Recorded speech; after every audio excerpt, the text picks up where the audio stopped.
remember my grandpa telling one of the young boys, go to the post office. They hire him. Go home, put on a motherfucking suit, and come back here. He went home. He got dressed. He came back. He said, now go to the post office and fill out an application. Right.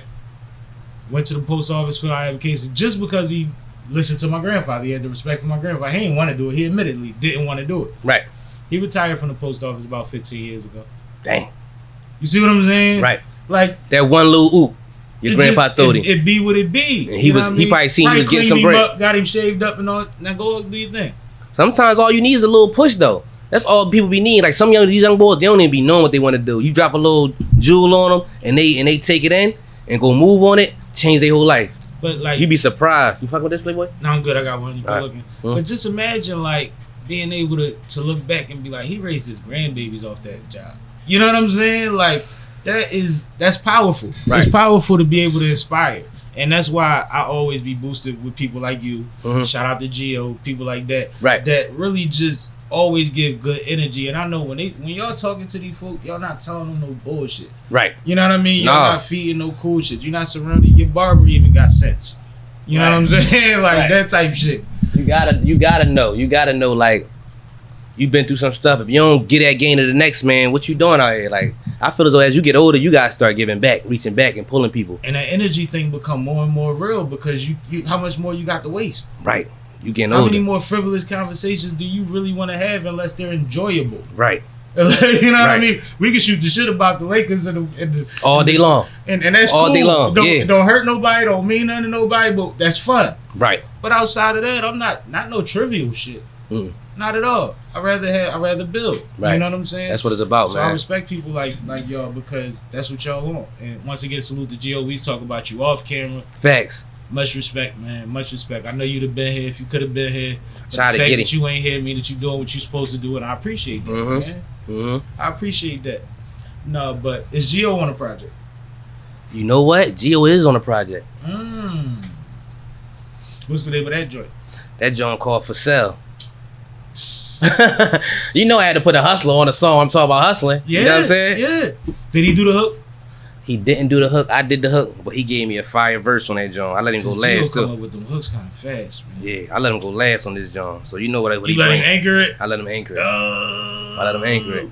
You know, it's funny for our generation that means something. Now they don't even give a fuck, but they don't even dig respect. It. They don't even dig it. Like the person that go last is like he gotta go the hardest. I remember that. Remember that freestyle with Pun?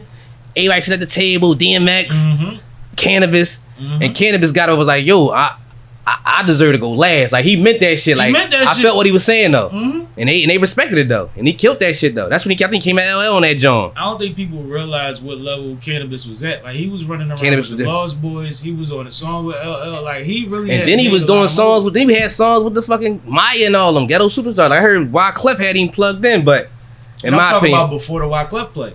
Okay, yeah, before the Wyclef play, he was running around with A+ and them.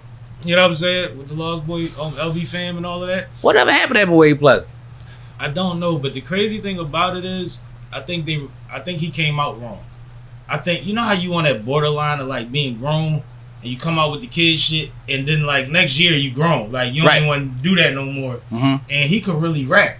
Right. But nobody could get past him being the kid. I remember that one bar he had. Really rap. Remember that bar he had? I keep stuff bubbling like Alka-Seltzer tab. Which back then was hard. That was crazy. I'm like, I'm in middle school somewhere. Like, yo, and he was that young. Was crazy. But I used to get all the mixtapes, like every mixtape, like the shit that we ain't even have in Philly till like a month later. I used to be on a lot of bus trips to New York with the church and dumb shit like that. Yeah, just stepping out, exploring. And that's what it was about though. All my young boys out there, man, like start exploring, man. Like just take a trip somewhere. Like you don't gotta be with everybody. You don't gotta be with a homie. You can be by yourself. Just jump on a bus somewhere. Not just jump on any bus. Go somewhere, take a trip, man. Enjoy yourself. Get out your city sometimes. Yeah, it's more than Philly. I know you heard that 100 times, but that shit real. I tell the youngins, you ain't gotta go to college, but if your man do, go kick it with him. Go visit him. Right. Get your mind out the hood for a little bit. See some people doing some thorough shit. Be around some women. Party a couple times. Like, but if your man thorough, you ain't going to worry about much but food.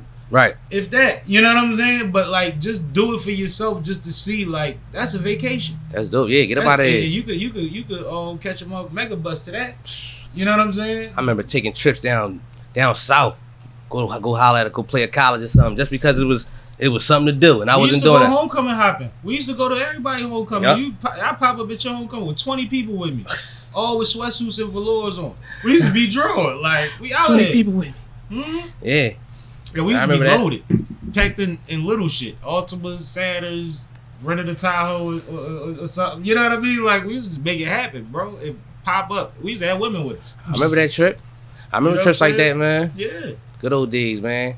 I feel like an old head talking about the good old days, but it was real though. But it's real, and it's like you had to be thorough to do certain stuff because we was too young to rent them trucks. You know what I mean? They weren't renting them to you. Definitely wasn't giving you. What you had to be 25? 25, 27. That'd be 25 to get a rental, like especially the big boy joints. Yep. You might get lucky, get like a Ford Focus. You see what I'm saying? They give you some nonsense. Yeah, they give you some even if shit. You gotta play there, they ain't trying to give you a truck. You gotta be old enough, y'all. Yep. And then locally, I know in Philly, they be wanting to see anywhere by the airport. They want to see that you flew in to get you a truck. Yeah. Dang. They want you to show that you flew in. So like when we was renting them Jones, we was doing big boy shit. Right. You know what I'm saying? Back then. On a small level, but it was just about like my peoples is our peoples, man. Let's go see our peoples. It's a bunch of black folks having a party a few cities down. Right. Let's go party with them. Right. That shit dope, man. Yeah, that shit dope. I think that's what's missing now from a lot of kids. They're the generation that grew up on a computer, so they don't even like socialization is just always going to be awkward for them. So they have to be influenced and nudged and other things, and they really want to do other shit because they're young, they're growing, they're learning. They want to do other shit. Right. They need to know what's cool. Mm-hmm. You know what I mean? They need to dig what's cool. Like we're at a point where it ain't all about football and basketball in the hood no more. We see people's kids playing soccer and people's kids doing big in baseball and stuff like that, which we've always been great at baseball, but it shrunk participation in the hood. Yep. But I think now, like, if you tell the kid, like, yo, that's dope, or hey, you like playing a video game, influence him in a way that he can get on one of these teams and make him some money.